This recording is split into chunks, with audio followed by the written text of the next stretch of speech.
Buenos dias para você, meu querido aluno do nono ano. Hoje a gente vai continuar a nossa aula sobre as questões políticas, econômicas e sociais dos anos 60, tá?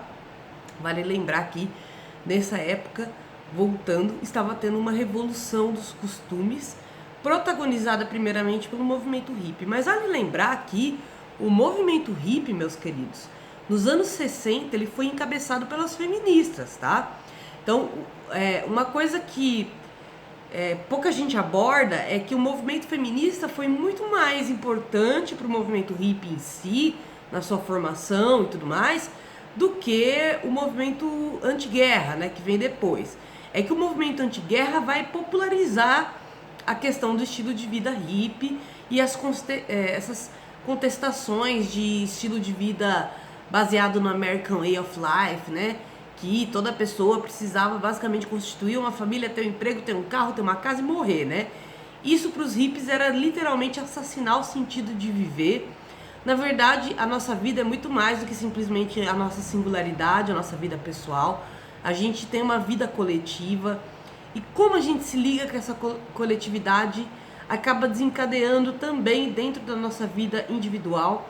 Por sermos seres coletivos, a nossa tendência realmente é se sentir bem quando a gente está ajudando uma coletividade, quando a gente, por exemplo, comete um ato de doação ou caridade, aquela sensação boa que você sente é nada mais do que o nosso lado humano, que se sente muito bem quando ajuda a nossa própria espécie, né? Quando se estende a mão para a própria espécie. A questão aqui é que havia se normalizado o contrário, né? O individualismo extremo, o desprezo pelas outras etnias, pelos outros povos, e os Estados Unidos da América em especial viviam um contexto de grande agitação cultural e política em torno desses assuntos. Então, um desses assuntos, por exemplo, que estava sendo altamente debatido, que foi o que eu expliquei na aula do MIT, foi o fato de que havia sim um problema grave nos Estados Unidos, que era resultado da época da escravidão, que é a violência social e política do Estado contra a população negra. E quando eu digo do Estado é o seguinte, a polícia surgiu logo que acabou a escravidão para controlar as populações negras. Esse era o objetivo da polícia americana no seu princípio ali. E é óbvio que até hoje, inclusive, isso é um reflexo de como a violência policial permanece com essa população lá nos Estados Unidos. Não é à toa que até hoje precisa de movimentos sociais em torno dessa questão. Uma coisa que eu preciso dizer para vocês, meus queridos. Movimentos sociais não surgem do nada, tá? Não é um monte de pessoa que não tem o que fazer, resolve, vamos fazer um movimento social aí, né? Se existem pessoas que estão contestando essa sociedade, é porque quase sempre elas têm razões legítimas, né? Por exemplo, é claro que nem todo movimento social é legítimo, porque esses supremacistas brancos, por exemplo, estão lutando por algo que é ilegítimo e até ilegal, né? Que é voltar à época da segregação racial, que é defender esse massacre policial às populações negras e latinas nos Estados Unidos, porque vale lembrar que latino-americano lá nos Estados Unidos, como eu e você, meu querido aluno, é encarado como uma etnia. Então não importa que aqui no Brasil as pessoas te encarem como branco, te chamem de lemão, lá nos Estados Unidos você vai ser lido como latino.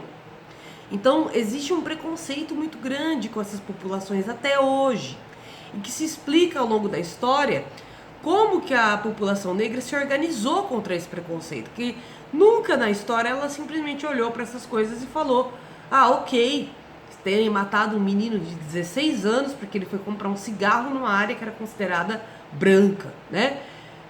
E foi massacrado por uma população ensandecida, né, que pertencia ao Ku Klux Klan. E ok que a família se sentiu injustiçada, né, que ela foi para a justiça e os delegados que participaram do caso foram delegados que ajudaram no assassinato do filho da mulher. Esse era o sistema de justiça americano, que era bastante embranquecido, né, bastante privilegiando todos os brancos, certo? Tudo que está acontecendo hoje acaba sendo uma reação conservadora ao que aconteceu nos anos 60 e 70. Porque nos anos 60 e 70, os Estados Unidos da América viu com os próprios olhos a ascensão de dois tipos de movimento contra o racismo. O primeiro movimento contra o racismo se tratava de desobediência civil. E o que seria desobediência civil? Os pretos que, basicamente, eram obrigados a usarem áreas segregadas também, tipo bebedouro de preto, bebedouro de branco. O ônibus, o fundo do ônibus era onde ficavam as pessoas pretas, a parte da frente privilegiava os brancos, né? E aí as pessoas começaram a cometer atos de desobediência civil, de simplesmente sentar no local que era destinado para os brancos, né? Já contei essa história para vocês, né? Que desencadeou até numa prisão de uma mulher negra.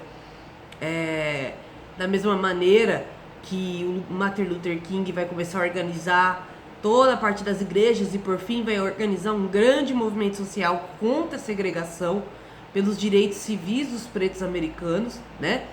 E ele vai acabar, inclusive, sendo assassinado em pleno discurso, o que é, como eu disse para vocês, um ato de ódio extremo, porque quando você assassina um inimigo político, geralmente se invade a casa do inimigo, se descobre o esconderijo dele e tudo mais. Agora, quando você assassina o cara em público, no meio de todo mundo, de uma multidão, e justamente por isso ficou difícil, né, para muitos achar o seu assassino, o assassino do Martin Luther King, o que nos leva a ter até um certo receio de, quando eu abordo essas questões, de realmente a sociedade ficou tão assustada que não quis dedar o assassino dele, ou, né, na hora, haviam pessoas que eram basicamente contra o Martin Luther King e basicamente apoiaram esse assassinato e acobertaram essa situação, né, no meio do discurso dele. Bom, esse estilo pacifista, baseado em desobediência civil, vai cair por terra com o assassinato do Martin Luther King, tá? Inclusive, eu vou fazer a leitura aqui antes de eu falar um pouco sobre o fim, né, desse estilo de movimento social dele, mas eu vou fazer a leitura do discurso dele, que foi um discurso que se tornou quase internacionalizado de tão poderoso. E eu acho muito legal que a apostila de vocês trata isso. Então, olha só, vou começar a leitura aqui. Estou feliz por estar hoje com vocês num evento que entrará para a história como a maior demonstração de liberdade na história do nosso país. 100 anos depois da independência dos Estados Unidos, o negro ainda vive numa ilha isolada de pobreza no meio de um vasto oceano de prosperidade material. Não haverá um descanso nem tranquilidade na América até o negro adquirir os direitos como cidadão. Eu tenho um sonho que um dia essa nação levantar-se-á e viverá o verdadeiro significado de sua crença. Consideramos essas verdades auto-evidentes que todos os homens são criados como iguais. Eu tenho um sonho que meus 4 pequenos filhos um dia viverão em uma nação onde não serão julgados pela cor da sua pele, mas pelo conteúdo do seu caráter. Discurso bem poderoso, né, do Martin Luther King. E que basicamente entre 1959 e 1975 os Estados Unidos estavam divididos internamente quanto à questão da guerra do Vietnã. Como eu disse, o movimento hippie se posicionou radicalmente contra, a esquerda americana principalmente se posicionou radicalmente contra, então os anarquistas americanos, socialistas, os partidos ligados ao socialismo também. E o próprio Martin Luther King, quando ele se manifestou contra a guerra do Vietnã, aí que virou um barril de pólvora, né, essa questão. Há até uma certa suspeita que tenha sido o próprio governo americano que tenha mandado assassinar o Martin Luther King, tá? Também, em maio de 1968, uma crítica ao sistema educacional e político francês uniu milhões de estudantes e operários no movimento que tomou as ruas de Paris e inspirou movimentos semelhantes em várias cidades da França. O pôster do movimento, à direita, era uma provocação com o conformismo da juventude. Seja jovem, cale-se, né? Atrás do jovem, a sombra do então presidente Charles de Gaulle. Na fotografia, a manifestação próxima à estação ferroviária, no leste de Paris, em 3 de maio de 1968, que mobilizou milhares de estudantes e trabalhadores. Na então Tchecoslováquia comunista, hoje República Tcheca, também em 1968, estudantes protestaram contra a tutela soviética sobre o país, mostrando que a opressão não vinha só dos países capitalistas.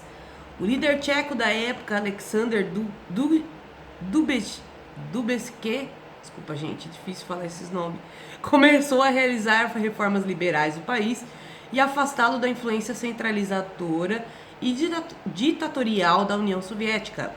Seria chamado então de socialismo com face humana. Esse movimento do afastamento dos soviéticos ficou conhecido como Primavera de Praga. Nas fotografias, os estudantes cercam os tanques e soldados soviéticos e carregam uma faixa com os dizeres "Nunca mais com a União Soviética". O movimento foi sufocado por tropas da União Soviética que depuseram Dubček e restabeleceram o antigo modelo. Muito se falou e escreveu sobre os movimentos dos anos 60. Alguns criticam seus métodos e objetivos, outros sentem falta do clima de esperança e renovação, que parece não existir mais.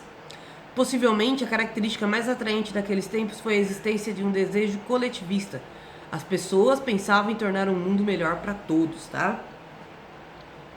Então a gente pode ver, galera, que a juventude dessa época, de maneira internacional, estavam questionando tanto os estilos de governo da época, quanto também, basicamente, os costumes, tá, galera?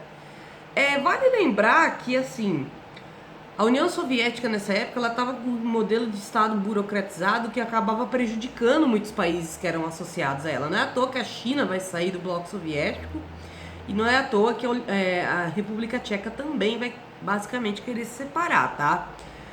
Mas assim, uma coisa que a gente pode dizer é que pelo menos a União Soviética, no caso, né, não foi a que basicamente criou uma guerra num país que queria ser comunista para impor o capitalismo, né? O que a gente vê aqui é, sem dúvida, uma tentativa de controle do governo soviético, ainda mais que era um governo bem problemático, como eu disse, muito burocratizado, que acabava explorando muito as populações que saiu, né, do contexto de internacionalização do socialismo e acabou se tornando um contexto de Guerra Fria, né? Então, assim como os Estados Unidos foi para o Vietnã para impor o liberalismo, de certa maneira, a União Soviética meio que armava as lutas armadas de libertação da África, por exemplo, né? É o que eles chamavam de comunismo de caos, que é estimular lutas armamentistas para a libertação de povos sobre condições de colonialismo, condições aí de exploração extrema, né, por parte de países capitalistas. Então, uma das grandes características da Guerra Fria, como você pode ver muito bem, meu querido aluno, foi a reação da juventude e principalmente foi também essa rebelião da juventude, de certa maneira, essa revolta, né, que a juventude teve no mundo inteiro, foi também uma coisa do jovem olhar para o adulto e falar: eu não quero ser esse adulto, entendeu? Eu quero ser diferente dele. Inclusive, eu não me identifico nem um pouco com ele, né? Tanto é que na França aconteceu toda essa revolta social em 1968 porque eles queriam o fim da separação dos dormitórios femininos e masculinos, para os estudantes poderem, de fato, né, terem liberdade de saírem se eles quisessem. Afinal, eles são universitários, né? É ridículo eles serem tratados como crianças que devem ser separadas para não haver nenhum tipo de contato, né? Então, assim, de certa maneira, havia um clamor por uma mudança nos costumes que eram costumes que já não faziam mais sentido, né?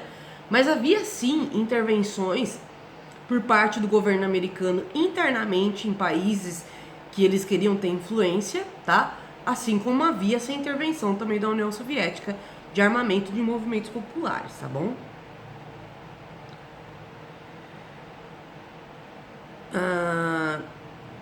Legal que aqui na apostila de vocês eles falam que em 2017 eles fizeram uma pesquisa para ver o engajamento da juventude nas questões políticas, e eles descobriram que 43% dos jovens entrevistados afirmavam ter participado de algum movimento social no último ano, sendo 8% deles participaram de 3 ou mais tipos de movimentos sociais. Entre as opções estimuladas estavam manifestação pública, abaixo-assinado, greve, debates, atividades em grupos religiosos e voluntariado. Esse potencial de engajamento dos alunos é relevante para o fortalecimento das instituições democráticas da escola e para os novos mecanismos de participação serem criados. Então, assim, inclusive, acho que a maior manifestação pelo menos aqui em São Paulo, né, que teve uma grande adesão da juventude, principalmente de estudante, foi a manifestação contra a reforma educacional, que tiraria disciplinas como sociologia e filosofia de sala de aula. Lembrando que essas disciplinas são as disciplinas essenciais para a gente entender como é o pensamento humano e como é a sociedade que a gente vive. Então, para vocês verem que tinha, sim, um grande teor político nisso, né? E que a juventude, de maneira geral, vem se engajando, tá? Outra coisa é que, assim, com a morte do Martin Luther King, começam a surgir os movimentos armados de luta antirracista. E aí, para finalizar a aula, eu gostaria de comentar um pouco sobre os Panteras Negras. Como que surgiu os Panteras Negras? Os Panteras Negras surgiram basicamente do fato de alguns estudantes de direito, como Huey Newton, que é o principal aí, protagonista. Ele vai basicamente estudar o Código de Leis americano e ele vai perceber que isso poderia ser usado a favor do movimento negro. Então, não só a desobediência civil seria uma arma, mas ter noção das leis e como elas funcionavam foi uma das principais armas dos Panteras Negras. Mas não só o funcionamento das leis salvava eles da sua própria opressão. Todos eles fizeram grandes grupos de estudos marxistas e estudaram os grandes autores como Lenin, Trotsky, né? E leram também outras visões marxistas vindas da África, da quais eles tinham oportunidade de se conectar com aquele pan-africanismo, né? Aquele estilo de nacionalismo africano que flertava com o marxismo, o socialismo, né? Então, eles tiveram acesso a muitas leituras diferentes, produziram uma extensa, inclusive, bibliografia interessantíssima. Vale a pena ler os livros da Angela Davis, que é uma incrível ativista aí dos Panteras Negras, defendeu a causa feminista, defendeu a causa lésbica, afinal ela é lésbica, né? Defendeu a causa socialista, o fim da desigualdade social e a luta antirracista através dos Panteras Negras. Então, os Panteras Negras, diferente do Martin Luther King, que ele não tinha um caráter ideológico, mas uma causa social, né? E qual que é a diferença? Quando você tem uma causa social, você quer atingir aquela causa e ponto. Você não quer mudar uma grande estrutura da sociedade, né? É claro que, quer queira ou não, os Estados Unidos se ancorou em cima do racismo, né? Então, até dá para entender que o que o Martin Luther King queria, apesar de não parecer uma mudança muito brusca, né? Acabava desencadeando uma mudança brusca, né? Social. Mas os Panteras Negras acreditavam que era necessário acabar o capitalismo, que o racismo veio com o capitalismo. Afinal de contas, as colonizações foi o primeiro estágio do capitalismo, né? Inclusive, o livro da Angela Davis é muito bom. Eu recomendo mesmo, gente, que vocês leiam. Para entender o racismo americano, sabe? E aí, os Panteras Negras passaram a se armar.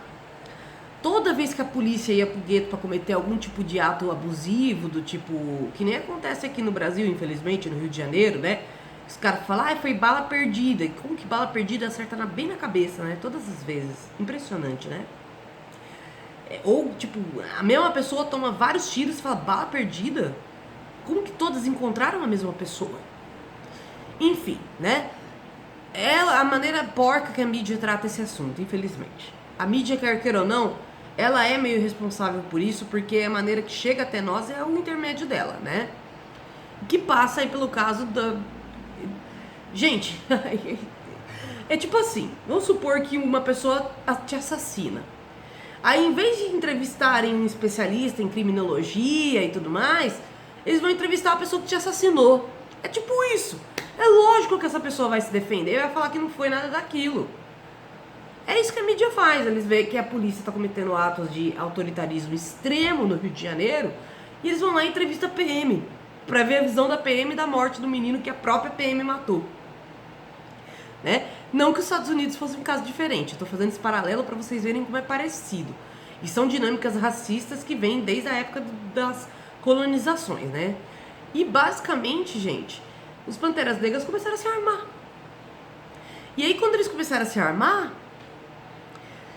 quando a polícia aparecia no gueto, todos eles rapidamente se comunicavam e apareciam com as suas armas à mostra, porque segundo Huey Newton, uma das coisas que a legislação americana armamentista diz é que toda vez que você tem uma arma, você tem que deixar ela à mostra, né? Você não pode deixar a arma escondida. Então todos eles deixavam as armas à mostra e ficavam apenas olhando. O Will dava meio que as orientações legais da situação. Se o policial começasse a cometer atos de abuso, eles poderiam defender a pessoa que estava sofrendo esses abusos, isso perante a lei. E aí, magicamente, começou a diminuir os casos de violência policial nos guetos, que eram os bairros considerados predominantemente pretos, né? Dominados por pessoas negras. Porque, literalmente, a população precisou se armar contra aquele tipo de violência. Tanto é que, recentemente, meus queridos, os Panteras Negras estão se organizando de novo, né? Eles estão se organizando novamente, o que é bem interessante. Então é isso, gente. Vocês vão fazer pra mim a tarefa da atividade 4, tá? Não, desculpa, gente. Atividade 2 da página 174 e da página 175, tá? O em casa não precisa fazer, beleza? Até a próxima, meus queridos. Espero que vocês estejam bem. Um beijo.